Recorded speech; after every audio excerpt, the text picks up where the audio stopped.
And massive wildfires raged through San Diego's North County. Thousands are still evacuated from their homes. We'll have the latest on all the relief efforts.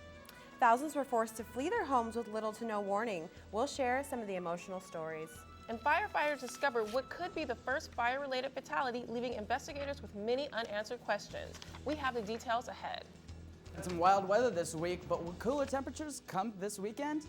We'll let you know. New Scene starts now.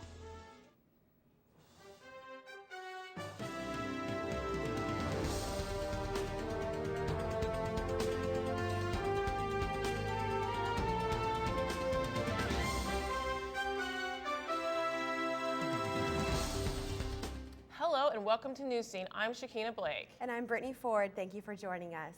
Now, 9 big fires devastated San Diego County. They've destroyed at least 20 homes and 2 businesses and displaced thousands since Tuesday. In addition, thousands of school children are being kept home for their safety. The Cocos Fire in San Marcos and the Tamahawk Fire near Camp Pendleton are still active, but most destructive of the fires was in the Poinsettia blaze in Carlsbad. It forced the closure of Legoland and thousands others to evacuate from their homes. This week saw soaring temperatures, strong winds, and low humidity to fuel an early start to the fire season. At the worst drought in at least a century, and it's turned a bad situation into a disaster. A state of emergency was declared for San Diego County, clearing the way for federal assistance. Some suspect arson and say it's more than a coincidence that we've had 10 fires. Cal Fires is still investigating, but it could be months until we know exactly what has caused these fires.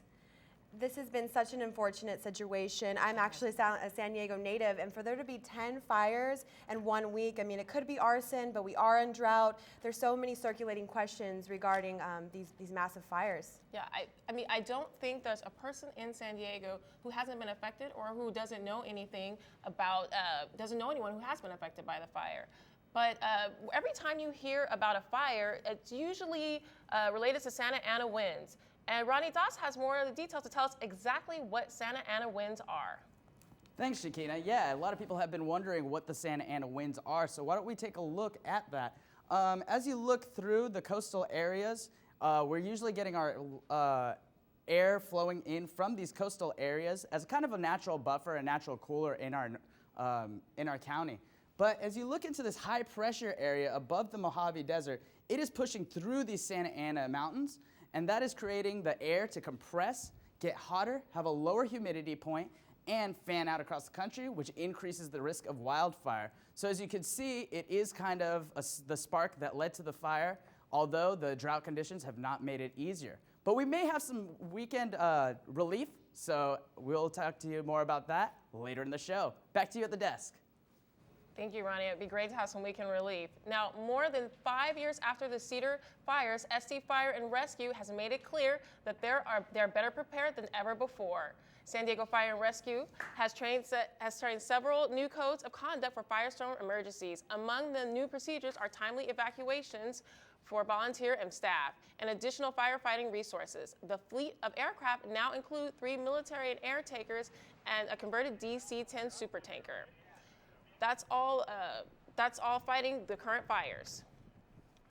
Now, evacuation centers are still open for those not able to get back into their homes. Roxanne Elias spoke with some of the evacuees. Roxanne? Thank you, Shakina and Brittany. Yes, many families have been affected. Thousands of people are displaced from their homes after this week's fire in San Diego that have burned over 10,000 acres. I have an inside look at the evacuation sites and how those evacuees are reacting to this difficult time. All evacuees here in the South El Camino Real parking lot. There is another shelter going to be open for tonight. It's at Acosta Canyon High School. Volunteers come to the rescue for hundreds of people who've been forced to evacuate from their homes. One resident was at a local library and was completely caught off guard. Oh my God, I cannot even believe it myself. We were at the library in Carlsbad doing some computer job. One of my friends, my roommate, came and said, there is fire out there. I couldn't believe it. And thanks God, the Red Cross, we are the guests of Red Cross in. This right here is one of the many cots people will be laying their head tonight to sleep. And this is one of the kits that they receive as they walk through the door, which includes shampoo, deodorant, and even a toothbrush to make them feel more at home during this devastating time. Evacuation orders were sent via text message, email, and by phone, forcing people to leave their daily routines, ending up here with hundreds of other strangers welcomed with open arms. You know, it's just thank you, because there's nothing I could do to protect my house, and it's so awesome to know that someone else would put their life in danger to save mine, and that's just really awesome. The evacuees are overcome with emotion, grateful to the shelter volunteers who sprung into action, giving their time, care, and support. You know, the people that have been coming through, everybody's been wonderful. And the volunteers that have been bringing supplies to the shelter, unsolicited, the county's pulled together just to make everything work on this.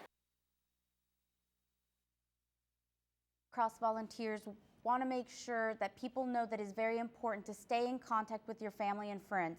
They urge everyone to please evacuate to a shelter if you are in an area of danger. So yes, it's very important for everyone to stay aware, stay out of harm's way, and stay safe. Now, that's a good service that the Red Cross is providing for people. I'm glad that that's there for them. Yeah, so much going on regarding these fires, but the rapid spread of the wildfires forced many of large owners of animals to evacuate the Del Mar Fairgrounds and the locations throughout the county. Marcia Villavicencio has more. Even though not an official site for evacuation, Del Mar Fairgrounds opened their doors to help many horse owners affected by the fires. They come with their animals, we're going to take them and we won't turn them away. We received 800 horses, and today, Wednesday, we had received another 300, so we're close to 1,100, which is kind of like 30% of our capacity. As early as Tuesday night, many people were evacuated from their homes. Some of them even had to spend the night here at Del Mar Fairgrounds to take care of their animals. The staff at Del Mar were very helpful and made sure that horse owners and their animals had plenty of the supplies they needed. They bring cases of water for you. They give you flashlight. You just go to the feed store and order hay and shavings, and they just bring it to you. Oh yeah, they've just been fabulous. Along with the fairgrounds, other locations like SeaWorld and animal shelters around San Diego are taking in animals for evacuation. With photojournalist Tony Luna, this is Marcia Villavicencio for News Scene. Now, for more information on the animal evacuation site, you can dial 211, the San Diego Disaster Assistance Line, or contact your local pet shelter. Now, take a look at this time-lapse video from Stone Cove Brewery in Escondido. It shows the Escondido fire starting from small plumes and ending in a raging wildfire. You can see it start off as 3 small stacks of smoke. The fire whips into a small twister. Finally, it becomes an all-out fire with the 3 tornado-like plumes.